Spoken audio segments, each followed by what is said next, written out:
YouTube channel medical and nurses सब। तो आज की जो क्लास है हमारी, इसमें गायनेकोलॉजी और कम्युनिटी हेल्थ नर्सिंग के आपको मिक्स्ड क्वेश्चन रहेंगे। मोस्ट इंपॉर्टेंट थिंग, जो भी लोग चैनल पर नए हैं प्लीज़ चैनल को सब्सक्राइब करके बेल आइकन बटन को प्रेस कर लें।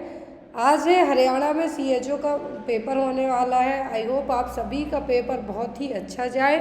पेपर बहुत ईजी आया है वो आपके लिए। तो जैसे ही आप लोग पेपर दे के आते हैं तो प्लीज़ बताइए कि आपका एग्ज़ाम कैसा गया, या तो इसी क्लास के कमेंट बॉक्स में या फिर मुझे व्हाट्सएप पे मैसेज करके भी बता सकते हैं। तो आज की क्लास है हमारी उन सभी लोगों के लिए जो भी अपकमिंग टाइम में एग्ज़ाम देने वाले हैं, चाहे आप किसी भी पर्टिकुलर स्टेट के लिए एग्ज़ाम दे रहे हैं। तो मैं भी अभी नेक्स्ट मंथ फरवरी में MP और राजस्थान और UP में अलग अलग जगह एग्ज़ाम होने वाले हैं। तो जो भी लोग तैयारी कर रहे हैं प्लीज़ क्लास को ज़रूर देखें। ऐसा नहीं है कि किसी एक पर्टिकुलर स्टेट के लिए है, सभी के लिए क्लास है। और आज की क्लास MP वाले ज़रूर देखें। MP वालों के लिए मैं इसलिए बोल रही हूँ क्योंकि आज की क्लास में MP वालों के लिए जो डेटा है, SRS सेंसस का डेटा है, वो यहाँ पे आपको ऐड किया गया है। इससे आपके अपकमिंग एग्ज़ाम में आपको बहुत ही ज़्यादा हेल्प मिलने वाली है। मेरी रिक्वेस्ट है, जो भी लोग MP का पेपर दे रहे हैं प्लीज़ इस क्लास को देखें क्योंकि आपको एग्ज़ाम में क्वेश्चन आते हैं। तो चलिए आज के क्वेश्चन सब स्टार्ट करते हैं। तो आज की क्लास आपकी 1 आवर की रहेगी और आफ्टर दैट इस क्लास के बाद है हम, जैसा मैंने आपसे कहा था, UP NHM के पेपर्स हैं जो, तो आपके लिए डेली एक एक पेपर अपडेट किया जाएगा क्योंकि एक साथ 4-5 पेपर अपडेट करना पॉसिबल नहीं है चैनल पर। पॉसिबल है बट उतना टाइम नहीं रहता कि आपको 5 घंटे कंटिन्यू पूरे पेपर एक ही बार में करवाए जाएँ। तो यहाँ पर एक एक पेपर आपको डेली सॉल्व करवाया जा रहा है। तो MP वाले उन पेपर्स को ज़रूर देखें क्योंकि आपके लिए वो पेपर बहुत ही ज़्यादा हेल्पफुल रहने वाले हैं। NHM के पेपर वो भी और NHM के आपके भी रहेंगे जो कि आपके एग्ज़ाम में आपकी से कवर करेगी एज कम्पेयर टू नॉर्मल के। जो पूरी अम्बिलिकल कॉर्ड है वो क्या होगी, प्लेसेंटा को कवर करेगी instead of central mass. And जो यहाँ पर थर्ड लास्ट ऑप्शन है बैटलडोर प्लेसेंटा। तो बैटलडोर प्लेसेंटा में अम्बिलिकल कॉर्ड क्या होगी, प्लेसेंटल मार्जिन से अटैच ना होकर डायरेक्ट अंदर की तरफ इंसर्ट होगी। तो ये सभी क्या हो गई, एबनॉर्मलिटीज हो गई प्लेसेंटा की। तो यहाँ पर जो आपका आंसर है वो क्या है, प्लेसेंटा एसेटम। और यहाँ पर जो पार्शियली और कम्प्लीटली कवर करेगा लोअर यूट्राइन सेगमेंट को, क्या है, प्लेसेंटा प्रीविया। यहाँ पे इमेज दी हुई है। Next is in following which statement is not true regarding amniotic fluid. तो यहाँ पर एमनियोटिक फ्लूइड को लेके कौन सा पॉइंट है जो सही नहीं है। ऑप्शन में है specific gravity about 1.010, near term its colour red, it is alkaline in nature, at term its major about 600 to 700 ml। तो ऐसी कंडीशन जिसमें क्या होगा, आपको बताना है कि एमनियोटिक फ्लूइड को लेके पॉइंट सही नहीं है। तो ऑप्शन में है स्पेसिफिक ग्रेविटी। तो जो स्पेसिफिक ग्रेविटी बताई गई है वो बिल्कुल सही है, एल्कलाइन नेचर का होता है एमनियोटिक फ्लूइड।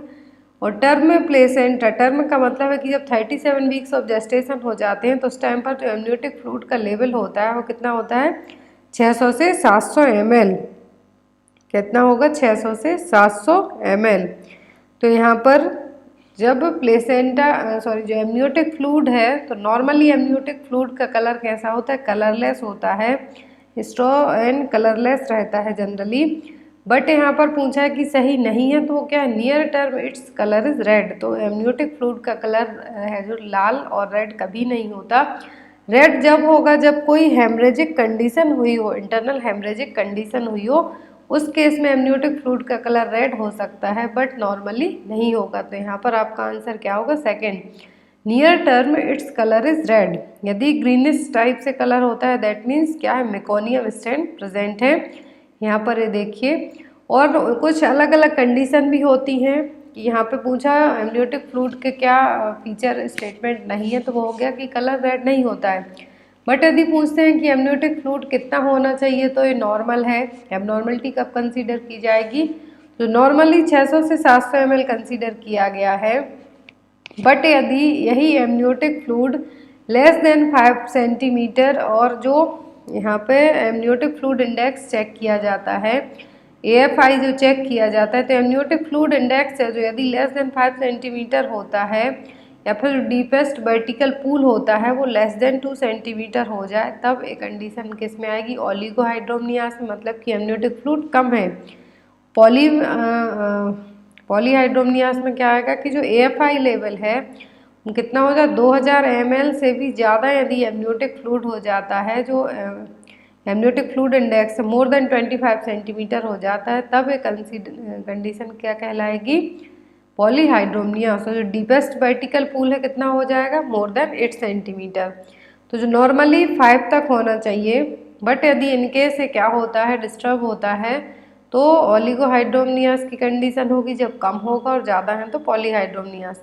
और जब बात एमनियोटिक फ्लूइड के कलर की जाती है तो नॉर्मली है जो कलरलेस होता है amniotic fluid, but in case amniotic fluid में कुछ प्रॉब्लम्स दिखती हैं तो आपको पता चलेगा कि बेबी को भी कुछ प्रॉब्लम रही हो। तो यदि एमनियोटिक फ्लूइड ग्रीन कलर का होता है, दैट मीन्स क्या है, मेकोनियम स्टेन प्रेजेंट है और बेबी को रेस्पिरेटरी डिस्ट्रेस होने के चांसेस ज़्यादा हैं। यदि एमनियोटिक फ्लूइड गोल्डन कलर का है, मतलब कि RH इनकम्पैटिबिलिटी प्रेजेंट है, ग्रीनिश येलो है, means post maturity, baby after 42 week के बाद डिलीवर हुआ है, तो हो सकता है एमनियोटिक फ्लूइड का कलर कैसा हो, ग्रीनिश येलो हो। डार्क कंसील्ड रेड कलर में हो, मतलब कि हेमरेज कंडीशन हुई हो, तब हो सकता है।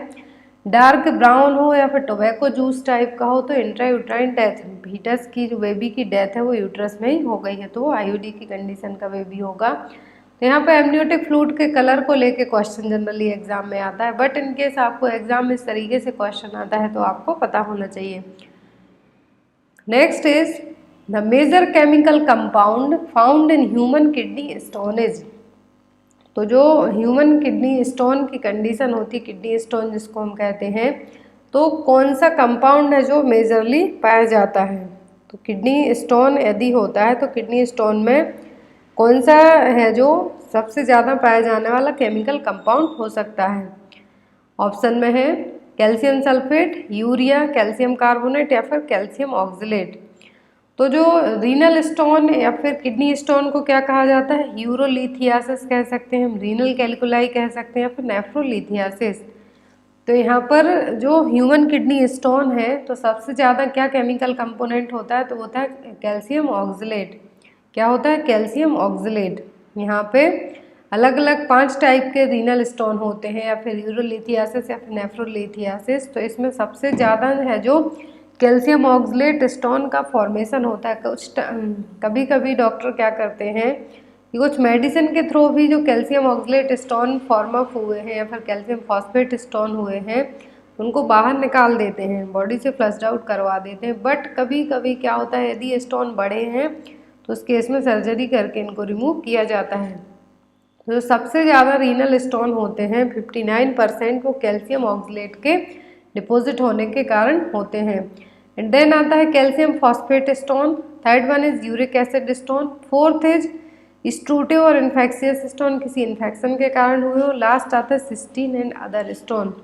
सिस्टीन और अदर टाइप के स्टोन ओनली 2% चांस होते हैं। तो यहाँ पर किडनी स्टोन को क्या कहा जाता है, नेफ्रोलिथियासिस। यदि गॉल ब्लैडर स्टोन पूछे जाते हैं तो कॉलीलिथियासिस। तो यहाँ पे आपको याद रखना है, यदि किडनी स्टोन पूछा जाता है और रीनल कैल्कुलाई तो नेफ्रोलिथियासिस। सबसे ज़्यादा जो किडनी स्टोन होते हैं वो किसके कारण होते हैं, कैल्शियम ऑक्सलेट के कारण। सेकेंड नंबर पर आता है calcium phosphate. Next is A darkening of the skin over the forehead, bridge of the nose or cheeks bones during the pregnancy is known as। तो प्रेगनेंसी के टाइम पर forehead मतलब कि जो आपका माथा है, नाक के यहाँ पर, नोज ब्रिज पर, दोनों चीक्स बोन पर और आपके गालों पर प्रेगनेंसी में कुछ डार्कनिंग देखने को मिलेगी, तो ये क्या कहलाता है। ऑप्शन में है कोलाज्मा, कोलाज्मा, हैगर साइन, चैडविक साइन या फिर क्विकनिंग। तो यहाँ पर फोरहेड पर कहा है कि नोज के ब्रिज पर, फोरहेड पर, चीक्स बोन पर कुछ डार्कनिंग देखने को मिलती है, तो ये क्या है, ये है कोलाज्मा। यदि प्रेगनेंसी में है, देखिए यहाँ पर, यदि ये प्रेगनेंसी में हुए हैं तो ये कोलाज्मा। यदि ये नॉर्मल कंडीशन में है विदाउट प्रेगनेंसी के, किसी भी लेडी को हो सकते हैं, किसी भी मेल को हो सकते हैं, फीमेल को जनरली फीमेल्स में होते हैं, तब इनको मेलाज्मा कहा जाता है। ये चीज़ आप याद रखें। यदि प्रेगनेंसी में पूछते हैं तो कोलाज्मा है, और जिनको प्रेगनेंसी फेस मास्क भी कहा जाता है, कोलाज्मा को क्या कहा जाता है, प्रेगनेंसी फेस मास्क। तो ये नॉर्मली प्रेगनेंसी में तो हो ही सकते हैं, बट इनकेस आप प्रेग्नेंट नहीं हो तब आपको होते हैं, तब टर्म यूज़ किया जाता है मेलाज्मा। हैगर्स साइन का मतलब होता है कि प्रेगनेंसी में नॉन सेंसिटिव इंडिकेशन एक तरीके का है जिसको हम गॉर्डल, अलग अलग टाइप के साइन होते हैं। तो यहाँ पर क्या है, हैगर साइन, जो कि जनरली 8 वीक की प्रेगनेंसी में देखने को मिलेगा। Softening of the lower uterine segment, जो यूट्रस का लोअर सेगमेंट पार्ट है वहाँ पर सॉफ्टनिंग देखने को मिलेगी। गॉर्डल साइन का मतलब होता है यहाँ पर, ये भी एक दूसरा साइन है जो कि 6 to 8 वीक ऑफ प्रेगनेंसी में देखने को मिलेगा। ये क्या है, softening of the cervix. Softening of the cervix is a Gordel sign, and softening of the lower uterine segment, it's a Hager sign. And quickening means होता है जो फर्स्ट फीटल मूवमेंट फील होता है मदर को, वो क्या कहलाता है, क्विकनिंग। तो यहाँ पर आपका आंसर क्या होगा, अकॉर्डिंग टू क्वेश्चन के हम जाते हैं तो क्या होगा, कोलाज्मा। और जो यहाँ पर पूछा गया है चैडविक साइन है, तो क्या है, डार्क ब्लूइश और पर्पल कलर का होना किसका, सर्विक्स का, वुल्वा और वेजाइना का। तो यहाँ पे आपको सभी टर्मिनोलॉजी याद रखनी है, एग्जाम में आपकी पूछी जा सकती है। और ये अर्ली साइन है प्रेगनेंसी के सभी, हैगर्स, कोलाज्मा, चैडविक एंड क्विकनिंग, ये स्टार्टिंग के जो फर्स्ट ट्राइमेस्टर होता है उसमें देखने को मिलेंगे। Next is content composition of contraceptive that shown in image, estrogen and progesterone. तो यहाँ पर जो एक इमेज दिख रही है आपके लिए, इसमें आपको बताना है कि जो कंटेंट है वो क्या क्या है। तो उसमें क्या है, एस्ट्रोजन और प्रोजेस्टेरोन है। तो यहाँ पे आपको इनका कंपोजिशन है जो बताना है। ऑप्शन में 15 mcg, 30 mcg, 30 mcg, 150 mcg, 150 mcg, 30 mcg या फिर D, all of the above. तो यहाँ पर जो कॉन्ट्रासेप्टिव इमेज में दिख रही है, तो इसमें टोटल 28 पिल्स होती हैं, जिसमें से 21 हार्मोनल पिल्स हैं और 7 क्या हैं, आयरन की पिल्स होती हैं इसमें। तो टोटल जो 28 पिल्स हैं यहाँ पर, तो इनमें आपको बताना है इनका कंपोजिशन क्या है, एस्ट्रोजन कितना होता है, प्रोजेस्टेरोन कितना होता है। तो यहाँ पर जो एस्ट्रोजन और प्रोजेस्टेरोन का कंपोजिशन पूछा है वो होता है 30 mcg estrogen and 150 mcg progesterone. तो ये क्या है, माला डी की इमेज दी हुई है यहाँ पर, माला डी जो कि लेवोनोजेस्ट्रोल एंड इथेनॉइल एस्ट्रॉइडल टैबलेट्स कहलाती हैं, जिसमें फेरस फ्यूमरेट होती हैं साथ में 7 टैबलेट, टोटल 28 टैबलेट होती हैं इस स्ट्रिप में, जिसमें से 21 हार्मोनल हैं, 7 क्या हैं, आयरन की पिल्स होती हैं, इसमें फेरस फ्यूमरेट होता है। और यहाँ पर कंपोजिशन की बात आती है तो 30 mcg क्या है इसमें, एस्ट्रोजन एंड 150 mcg प्रोजेस्टेरोन। जब यहाँ पर बात की जा रही है तो इसमें जो पिल्स होती हैं, चाहे माला डी ले लो या फिर माला एन ले लो, तो इनमें एक माइनर सा ही डिफरेंस होता है, एग्जाम में पूछा जा सकता है आपको। तो ये दोनों ही department of family welfare, ministry of health and family welfare के द्वारा दी जाने वाली टैबलेट है, जो कि लो डोज ओरल पिल्स आती हैं, ब्रांड नेम है माला डी और माला एन, दो नाम से आती हैं, जिसमें लेवोनोजेस्ट्रोल 0.15 mg एंड इथेनॉइल एस्ट्रॉइडल कितना होता है, 0.03 mg। मतलब कि जो इथेनॉइल एस्ट्रॉइडल है 30 mcg या फिर 0.03 mg रहेगा, और जो लेवोनोजेस्ट्रोल है यहाँ पर एस्ट्रोजन है वो कितना होता है, 0.15 mg। आप इसको इस तरीके से भी याद रख सकते हैं। और इसमें टोटल 28 पिल्स रहती हैं, जिसमें से 21 ओरल कॉन्ट्रासेप्टिव और हार्मोनल पिल्स हैं, और 7 जो ब्राउन कलर की होती हैं, ब्राउन कलर की 60 mg फेरस फ्यूमरेट टैबलेट रहती हैं। जो फेरस फ्यूमरेट है इसका यदि कंपोजिशन आता है तो कितना होता है, 60 mg।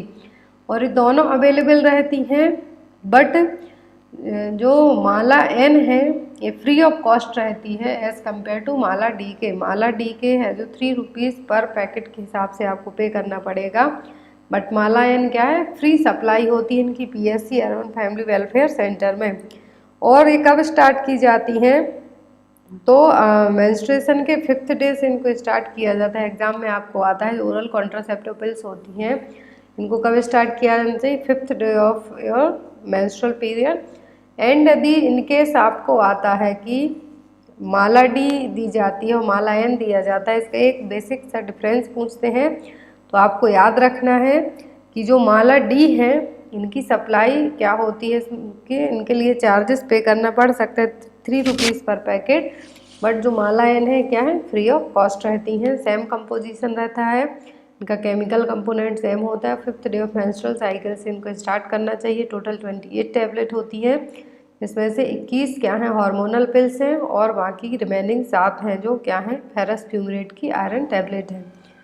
Next is which of the following action is not used to prevent excessive hemorrhage in the 3rd stage of labour. तो 3rd स्टेज ऑफ लेबर में कौन सा मेजर है जो यूज़ नहीं किया जाएगा, एक्सेसिव हेमरेज, एक्सेसिव ब्लीडिंग हो रही है तो उसको प्रिवेंट करने के लिए। ऑप्शन में है oxytocin administration, uterine massage, Methergine administration या फिर एपिजियोटॉमी। तो 3rd स्टेज ऑफ लेबर में क्या किया जाता है कि ब्लीडिंग को प्रिवेंट करने के लिए सभी मेजर्स यूज़ किए जाते हैं।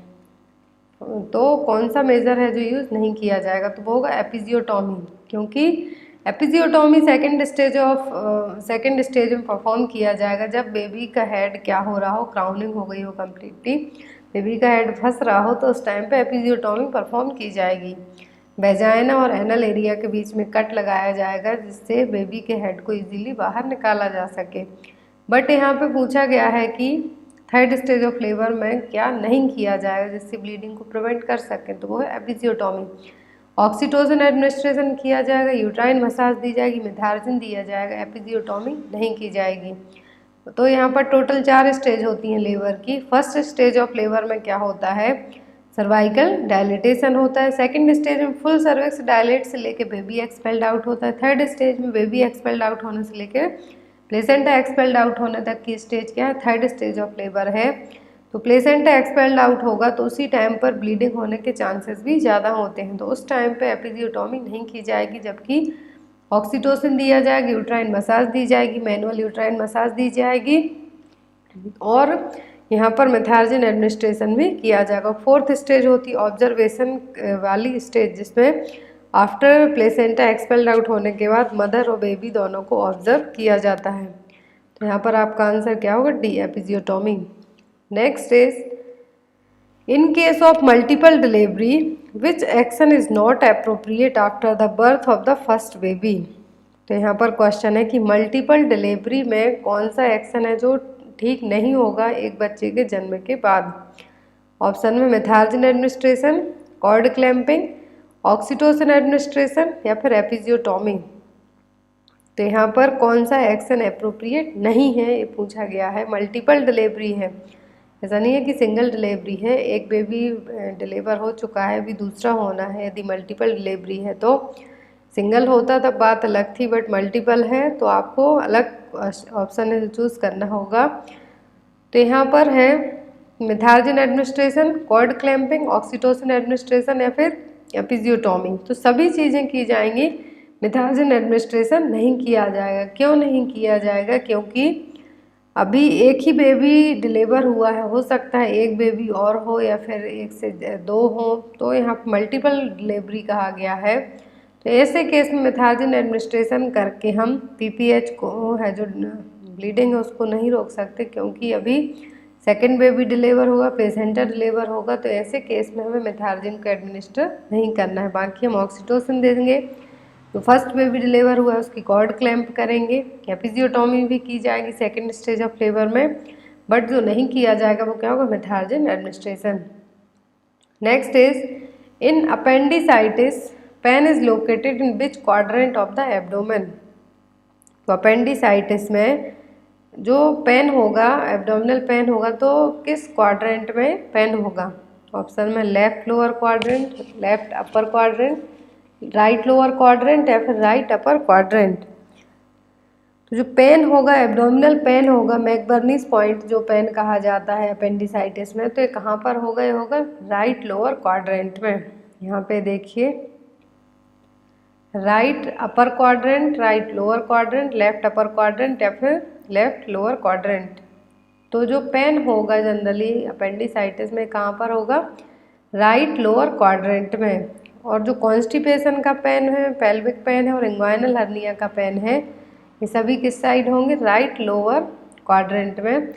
राइट अपर क्वाड्रेंट में यदि गॉल स्टोन है, स्टमक अल्सर है, फिर पैंक्रेटाइटिस की कंडीशन है, तब राइट अपर क्वाड्रेंट में होगा पेन। सेंटर में कब होगा? GID की कंडीशन हो या फिर कुछ इन्फेक्शन हो, यूरिन इन्फेक्शन हो, तब होगा।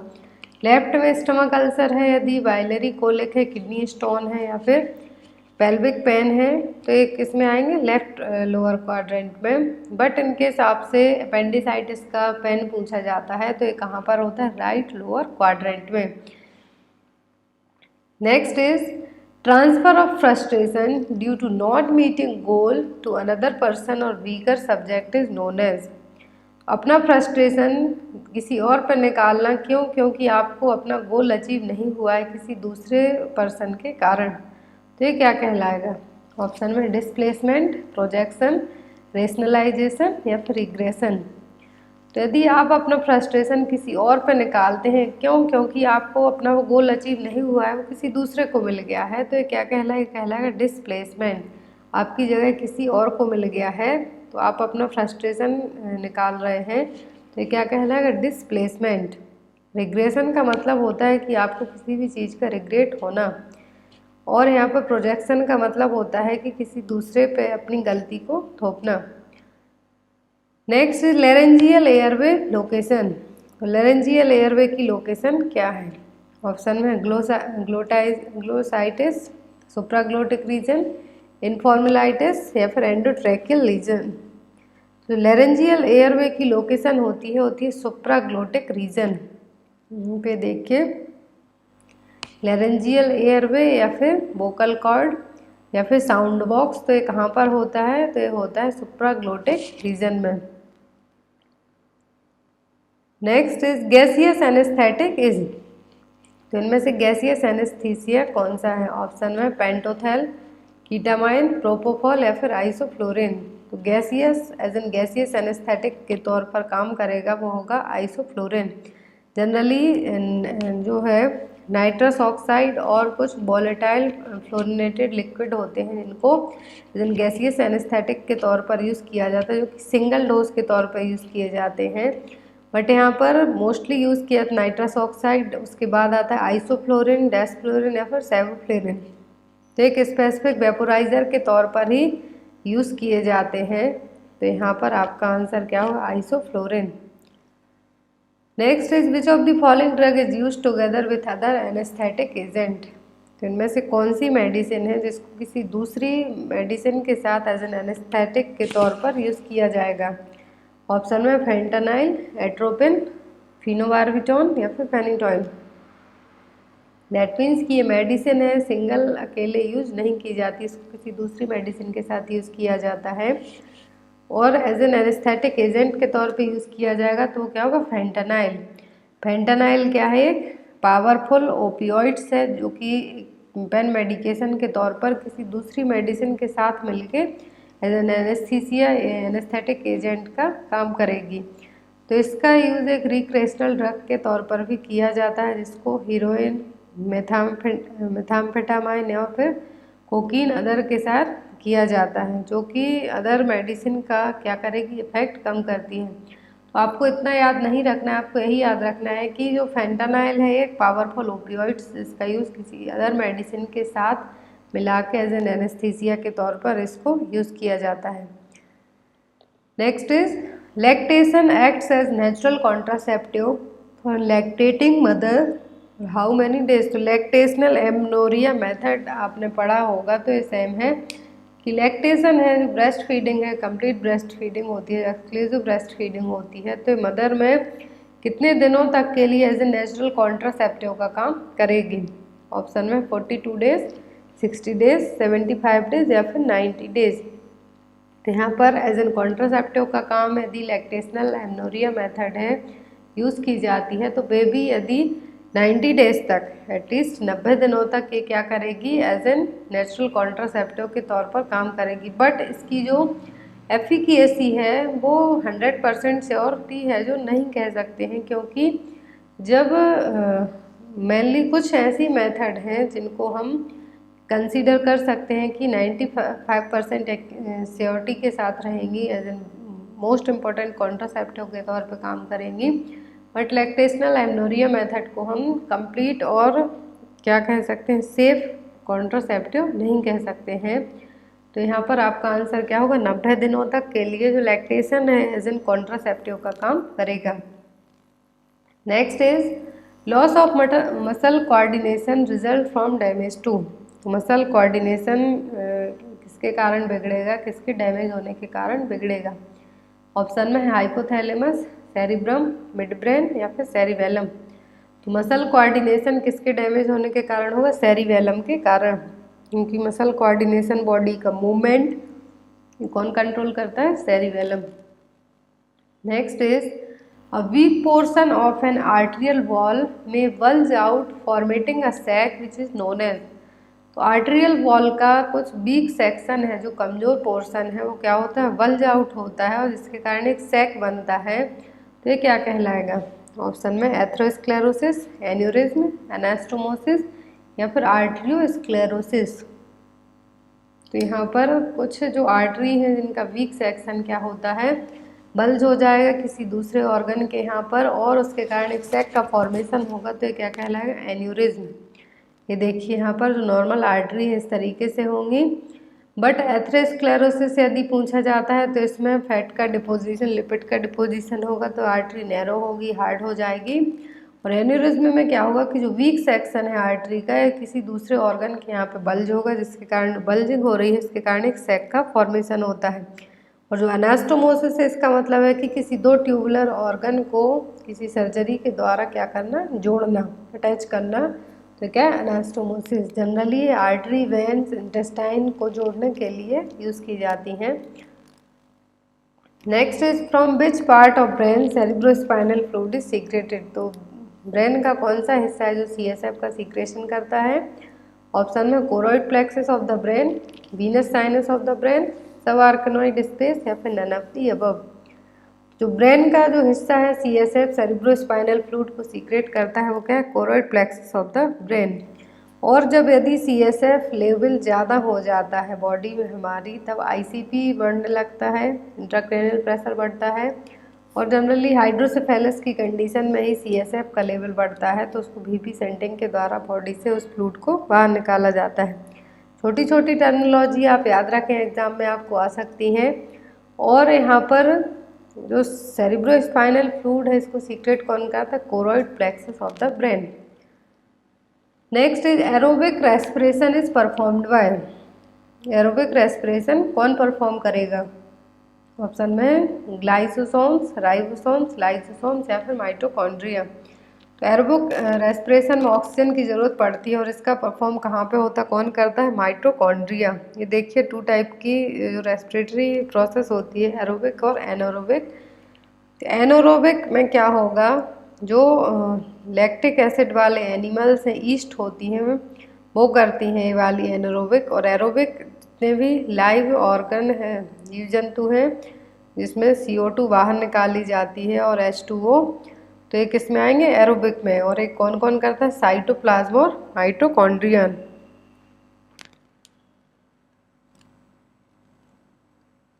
Next is which of the following is function of liver. Liver का फंक्शन क्या है? ऑप्शन में है elimination of carbohydrate, concentration of bile, synthesis of plasma protein या फिर सीक्रेशन ऑफ कोलिसिस्टोकाइनिन। तो यहाँ पर फंक्शन पूछा है लिवर का, तो एलिमिनेशन नहीं करेगा, मेटाबॉलिज्म करेगा लिवर। कंसंट्रेशन ऑफ बाइल भी बिल्कुल नहीं करेगा लिवर, एक गॉल ब्लैडर में होगा। Synthesis of plasma protein liver करेगा। तो यहाँ पर आपका आंसर क्या होगा? C, synthesis of plasma protein. Liver जो बाइल का प्रोडक्शन करेगा, बट इसको स्टोर करके नहीं रखेगा। तो यहाँ पर और कार्बोहाइड्रेट का मेटाबॉलिज्म करेगा, ना कि एलिमिनेट करेगा। तो यहाँ पर आपका आंसर क्या होगा? Synthesis of plasma protein. Next is release of pancreatic juice is stimulated by which of the following. तो जो पैंक्रियाटिक जूस है, एक कौन है जो स्टिमुलेट होगा, जिसके कारण बहुत ज़्यादा रिलीज होंगे, सीक्रेट होंगे? ऑप्शन में एंटेरोकाइनेस, कोलिसिस्टोकाइनिन, ट्रिप्सिनोजन या फिर सीक्रेटिन। तो पैंक्रियाटिक जूस का स्टिमुलेशन है वो कौन करेगा? कोलिसिस्टोकाइनिन, जो कि एक एंजाइम है जो कि जीआई ट्रैक्ट के थ्रू स्मॉल इंटेस्टाइन से होते हुए सीक्रेट होगा और ये क्या करेगा? पैंक्रियाटिक जूस और जो बाइल जूस है उनको स्टिमुलेट करने का काम करेगा। तो इसका नाम क्या है? कोलिसिस्टोकाइनिन, जो कि एक एंजाइम है। Next is a gland that disappears in the adult but is active during the childhood. कौन सी ग्लैंड है जो बड़ा एडल्ट एज में क्या होती? डिसअपीयर हो जाती है बट चाइल्डहुड में एक्टिव रहेगी। ऑप्शन में है हाइपोथैलेमस, पैराथायरॉइड, एड्रिनल ग्लैंड या फिर थाइमस ग्लैंड। तो जो ग्लैंड है एडल्टहुड में क्या होने लगेगी?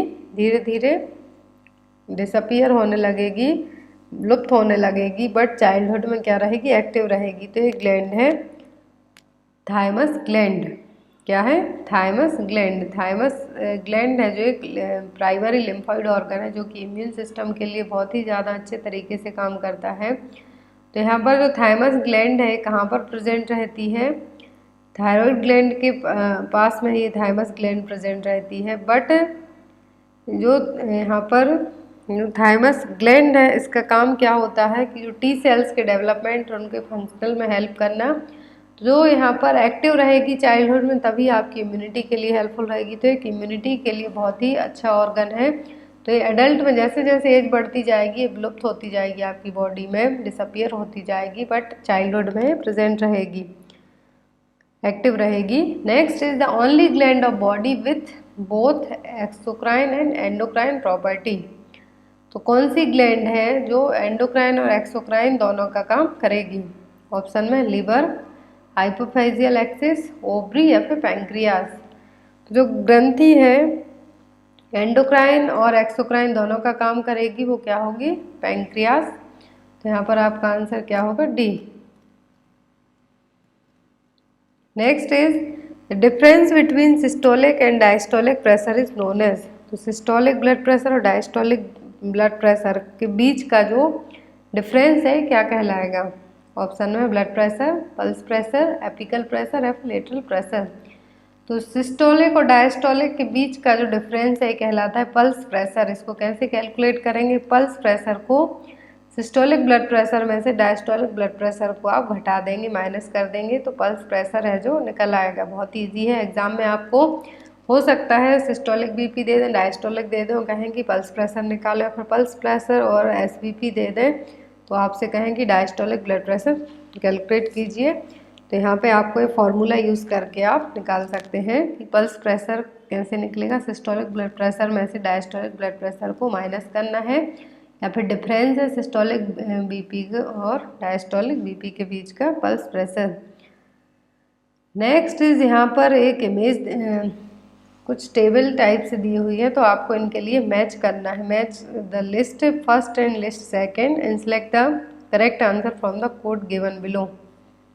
तो यहाँ पर लिस्ट 1 में दिया है stratum lucidum, stratum corneum, stratum BECIL या फिर रेटिकुलर लेयर ऑफ डर्मिस।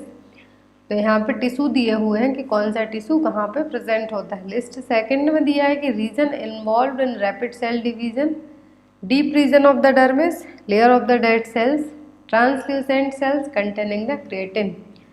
तो कौन से टिश्यू हैं जो करेक्टली मैच होते हैं यहाँ पर? ऑप्शन में ए बी सी डी। तो जो टिश्यू करेक्टली मैच होंगे यहाँ पर वो क्या है?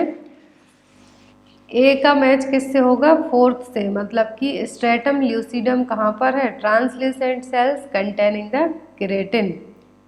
एंड जो सेकंड आता है तो बी क्या है? स्ट्रेटम कॉर्नियम, तो इसका वो layer of the dead sales.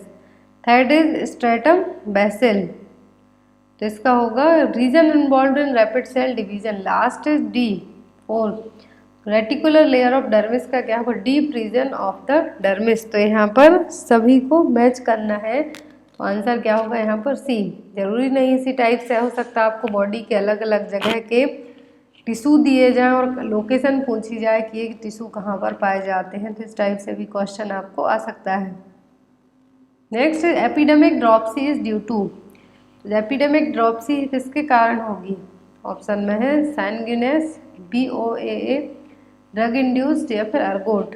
तो एपिडेमिक ड्रॉपसी है जो किसके कारण होगी, सैंगुइनस के द्वारा, क्योंकि जो एपिडेमिक ड्रॉपसी एक क्लिनिकल स्टेज है जिसमें किसी भी एडल्ट्रेशन के कारण, कुछ मिलावट के कारण, जैसे कि अर्जियोमिन मेक्सिकाना ऑयल को एडिबल ऑयल्स के साथ मिला के यूज़ किया जाता है, तो जो कंडीशन होगी वो क्या कहलाएगी, एपिडेमिक ड्रॉपसी। इसमें जनरली जो सैंग्रेनेन एंड डिहाइड्रोसैंग्रेनेन है, दो मेजर टॉक्सिक एल्कलॉइड्स मिलाए जाते हैं अर्जियोमिन ऑयल में, जिसके कारण ये कंडीशन होगी। और इसमें जो क्या होगा, कैपिलरी परमेबिलिटी होगी, कैपिलरी डायलिटेशन होगा, साथ ही साथ एक नर्वस सिस्टम में कुछ प्रॉब्लम होगी। तो यहाँ पर एपिडेमिक ड्रॉपसी इसके कारण होगी सैंगुइनस के द्वारा। Next is which of the following vitamin content the cobalt. कौन सा विटामिन है जिसमें कोबाल्ट पाया जाता है? ऑप्शन में vitamin A, vitamin B, vitamin C या फिर विटामिन डी। जो कोबाल्ट पाया जाता है विटामिन B12 में, साइनोकोबालमिन जो हमने पढ़ा है उसमें प्रेजेंट होता है। इसकी कमी के कारण मेगालोब्लास्टिक एनीमिया की कंडीशन क्रिएट होती है। Next is protein content of human milk is. तो ह्यूमन मिल्क में कितना प्रोटीन पाया जाता है? ऑप्शन में 1.1 ग्राम पर 100 ml, 2.1 ग्राम पर 100 ml, 3.1 ग्राम पर 100 ml या फिर 4.1 ग्राम पर 100 ml। तो जो ह्यूमन मिल्क में कंटेंट पूछा है कि प्रोटीन कितना होता है, तो होता है 1.1 ग्राम पर 100 ml। 100 ml दूध में 1.1 ग्राम क्या होगा, ह्यूमन मिल्क में प्रोटीन प्रेजेंट होगा। 65 से 70 किलो कैलोरी है जो मिलेगी पर 100 मिल्क में। देन प्रोटीन का कंपोजिशन कितना होगा, 1.1 gram. Next is according to Maslow hierarchy of human needs the highest level is. Maslow की जो थ्योरी है, अब्राहम मास्लो ने जो थ्योरी दी है, हायरार्की नीड्स दी है, तो उसके according highest level of needs क्या है? ऑप्शन में physiologic needs, safety and security, belongingness and affection या फिर सेल्फ एक्चुअलाइजेशन। तो यहाँ पे हाईएस्ट लेवल पूछा है, लोएस्ट लेवल भी पूछ सकते हैं, मिडिल पूछ सकते हैं। तो हाईएस्ट लेवल नीड क्या है, सेल्फ एक्चुअलाइजेशन। ये देखिए यहाँ पर बेसिक में पूछते हैं फर्स्ट प्रायोरिटी नीड, तब होगी फिजियोलॉजिकल नीड्स, सेकंड आता है safety needs, third is love and belongings, fourth is self esteem, last one and highest need is self actualization. Next is on the basis of Human Development Index, countries with high HDI are categorized as। तो human development index के according यदि high है जो index 1 से 10 तक जो गिनती होती है, तो उसमें HDI क्या है, ज़्यादा है, तो किस कैटेगरी की कंट्री को सबसे ज़्यादा HDI दिया जाएगा? ऑप्शन में डेवलपिंग, डेवलप्ड, लीस्ट डेवलप या फिर अंडर डेवलप। तो हाई यदि ह्यूमन डेवलपमेंट इंडेक्स है, दैट मीन्स कंट्री क्या है, कम्प्लीटली डेवलप्ड है। डेवलपिंग में वहाँ पर डेवलपमेंट होते जा रहा है धीरे धीरे, बट कंप्लीट नहीं है, तब होंगी developing. But high human development index किसको दिया जाता है, डेवलप्ड कंट्री को। और जो जो ह्यूमन डेवलपमेंट इंडेक्स है कौन देता है, UNDP, United Nation Development Programme है जो देते हैं इसके लिए। तो इसमें 4 मेजर इंडिकेटर हैं जिसके तौर पर HDI दिया जाता है। Health, expected year of schooling, means of year of schooling of education, gross national income per capita of standard living. तो आपकी इनकम, स्कूलिंग एंड हेल्थ है जो इसमें कैलकुलेट की जाती है। UNDP फिर अलग अलग रैंक के अकॉर्डिंग, अलग अलग जो रैंक आती है एवरी ईयर, तो उसके अकॉर्डिंग कंट्रीज़ को रखती है। तो यहाँ पर HDI ज़्यादा किसको दिया जाएगा, जो कंट्री डेवलप्ड है। Next is match the list first and second and select the correct answer from the code given below. तो यहाँ पर केमिकल नेम दिए हुए हैं विटामिन के, एंड देन आपको लिस्ट सेकंड से मैच करना है। ऑप्शन में है retinol, pellagra, tocopherol, multiple bleeding tenderness, niacin muscular weakness या फिर एस्कॉर्बिक एसिड, केराटोमलेशिया। सभी को पता है रेटिनॉल और विटामिन A की कमी के कारण क्या होगा, केराटोमलेशिया। तो यहाँ पर जो करेक्ट आंसर है वो होगा ए का। फोर्थ है रेटिनॉल क्या है, केराटोमलेशिया। एंड सेकंड में आता है टोकोफेरॉल विटामिन डी है जो टोकोफेरॉल विटामिन डी किसके लिए ज़रूरत पड़ेगी, मस्कुलर वीकनेस हो सकती है इसके कारण। थर्ड पर आता है नियासिन। तो नियासिन के लिए नियासिन की कमी के कारण क्या होगा, पेलाग्रत। 4D है जो डिसीज है डिमेंशिया, डर्मेटाइटिस एंड डेथ। तो क्या है niacin. Ascorbic acid vitamin C की कमी के कारण क्या होगा, स्कर्वी और मल्टीपल ब्लीडिंग टेंडेंसीज। तो यहाँ पर आपका आंसर क्या होगा, A. Next is the recommended daily energy intake of an adult pregnant women with heavy work is. Heavy work यदि कोई वुमेन करती है प्रेगनेंसी में तो उसको कितनी एनर्जी की ज़रूरत पड़ेगी डेली। ऑप्शन में है 3200 kilo calorie, 2900 kilo calorie, 2500 kilo calorie या फिर 2100 किलो कैलोरी। यदि कोई वुमेन नॉर्मली वर्क करती है तब उसको 300 किलो कैलोरी एक्स्ट्रा ज़रूरत पड़ेगी। इन केस वो हैवी वर्क करती है, नॉर्मल कैलोरी में 300 कैलोरी और ऐड करना है, बट वो यदि हैवी वर्क करती है तो 500 किलो कैलोरी तक की एक्स्ट्रा ज़रूरत पड़ेगी। तो यहाँ पर आपका आंसर होगा 2900 किलो कैलोरी। कितना, 2900 किलो कैलोरी, क्योंकि हैवी वर्क कर रही है प्रेग्नेंट वुमेन इसलिए। Next is when performing CPR of an adult how deep should the chest compression be. CPR यदि किसी पर्सन को हम देते हैं, CPR देते टाइम चेस्ट कंप्रेशन कितना होना चाहिए। ऑप्शन में है 1.5 इंच, 2 इंच, 2.5 इंच या फिर 3 इंच।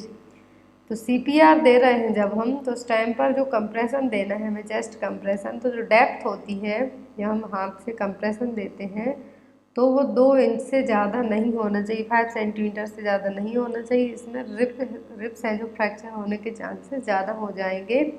चेस्ट कंप्रेशन कितना होना चाहिए, 5 सेंटीमीटर और 2 inch. Next, after the dog bite wound should be clean with. तो यदि किसी को कुत्ता काट लेता है, डॉग बाइट हो जाता है, तो सबसे पहले जो वुंड है, घाव है, उसको कैसे क्लीन करेंगे।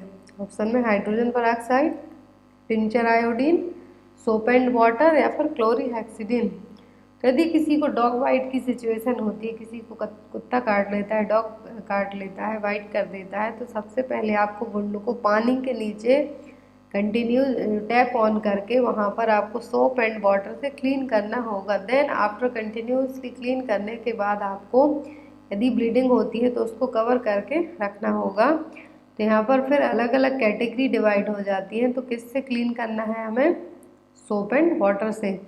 फिर आती है कैटेगरी की बात। तो कैटेगरी कब कंसीडर किया जाती है, यदि इन्फेक्टेड एनिमल ने क्या किया हो, टच किया हो, आपको थोड़ा बहुत बाइट किया हो, तब आपको ओनली क्लीन करना है। सेकंड में आता है लिविंग ऑफ अनकवर्ड स्किन या फिर माइनर स्क्रैच आ गए, एब्रेशन होगा विदाउट ब्लीडिंग के, ब्लीडिंग नहीं हो रही बट एब्रेशन है, तब हमें वैक्सीनेशन करवाना है और साथ ही साथ लोकल ट्रीटमेंट वुंड देना है। थर्ड में आता है कि यदि सिंगल और मल्टीपल ट्रांसडर्मल वाइट से स्क्रैच है तब हमें वैक्सीन करवाना है। यदि लिक्स है, ब्रोकन स्किन हो जाती है, तब हमें रेबीज इम्यूनोग्लोबुलिन एडमिनिस्टर करवाना है। लास्ट में कॉन्टैक्ट विथ एनिमल्स। तो यहाँ पे हमें जिस भी एनिमल ने बाइट किया है तुरंत उसका ट्रीटमेंट लेना होगा।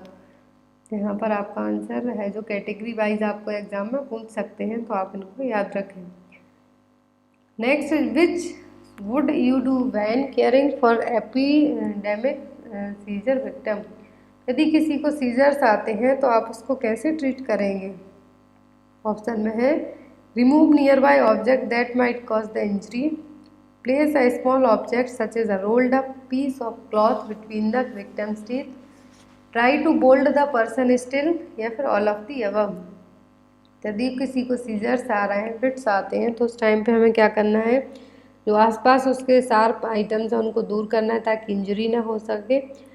क्लॉथ है या फिर कुछ कॉटन हमें विक्टिम्स के टीथ के बीच में लगाना है ताकि अपनी टंग को बाइट ना कर पाए, और किसी अच्छे पर्सन को वहाँ पे खड़ा रखना है जिससे पेशेंट को कोई प्रॉब्लम ना हो। और जब भी जिसको फिट्स आते हैं, सीजर्स आते हैं, उनको साइड रोल पोजीशन में लेटा देना है हमें, साइड लाइन, जिससे जो झाग आता है मुंह से, थूक आता है, तो वो क्या ना हो, एस्पिरेट ना हो पाए। तो यहाँ पर आपका आंसर क्या होगा, D all of the above. एक क्वेश्चन आपके लिए, इसका आंसर आप लोग कमेंट बॉक्स में ज़रूर देना। Gangrene foot removal is OT usually scheduled. Image दी हुई है कि जिसको गैंग्रीन की कंडीशन है, जो कि एक बैक्टीरिया के द्वारा होता है, क्लोस्ट्रीडियम परफ्रिंक्स के द्वारा होता है। तो इसके लिए यदि ओटी में इसका पैर या फिर हाथ रिमूव किया जाना है गैंग्रीन फूट का, तो कब ओटी है जो शेड्यूल की जाएगी? At the end, at the beginning, as per convenience of the surgeon, या फिर as per roll number of the day. तो इसका आंसर कमेंट बॉक्स में ज़रूर देना। आई होप आपको क्वेश्चन अच्छे लगे हों। वीडियो को लाइक करके शेयर ज़रूर करें अपने फ्रेंड के साथ। Thank you for watching us, bye bye. Type है कि इन 4 टाइप की पेल्विस होती हैं, बट प्रेगनेंसी के लिए most reliable, most ideal pelvis कौन सी होगी? ऑप्शन है गायनेकॉइड, एंड्रॉइड, एंथ्रोपॉइड, प्लेटिप्लॉइड। ये क्वेश्चन बहुत सारे नर्सिंग एग्जाम में आ चुका है, चाहे स्टेट लेवल के एग्जाम की बात करें या फिर हम सेंट्रल लेवल की, सभी में क्वेश्चन आ चुका है। तो जो आइडियल पेल्विस होती है प्रेगनेंसी के लिए, वो क्या है? गायनेकॉइड पेल्विस, जो कि 50% फीमेल में प्रेजेंट होती है। ये देखिए, पेल्विस के 4 टाइप होते हैं, गायनेकॉइड, एंड्रॉइड, एंथ्रोपॉइड और प्लेटिप्लॉइड। तो यहाँ पर हम ये भी पढ़ेंगे कि किस पेल्विस की क्या साइज शेप रहता है, जिसके कारण कौन सी पेल्विस मेल में ज़्यादा होती है, कौन सी फीमेल में। तो यहाँ पर ये देखिए, ये रहा, यहाँ पर डिफरेंस भी दिए हुए हैं, आउटकम है, इनलेट क्या है। तो यहाँ पर जो गायनेकॉइड पेल्विस है, most suitable female pelvic shape, round pelvic inlet and shallow pelvic cavity with short ischial spine. तो इसकी खास बात क्या रहने वाली है कि ये मोस्ट सुटेबल पेल्विस है, जो कि 50% फीमेल में पाई जाती है। प्रेगनेंसी के लिए, वेजाइनल डिलीवरी के लिए मोस्टली जो आइडियल पेल्विस है वो क्या है? Gynaecoid pelvis. इसकी जो इनलेट होती है कैसी होती है? राउंडेड। आउटलेट और सब प्यूबिक एंगल कैसा होता है? वाइड, जो कि वेजाइनल डिलीवरी के लिए बहुत ही सही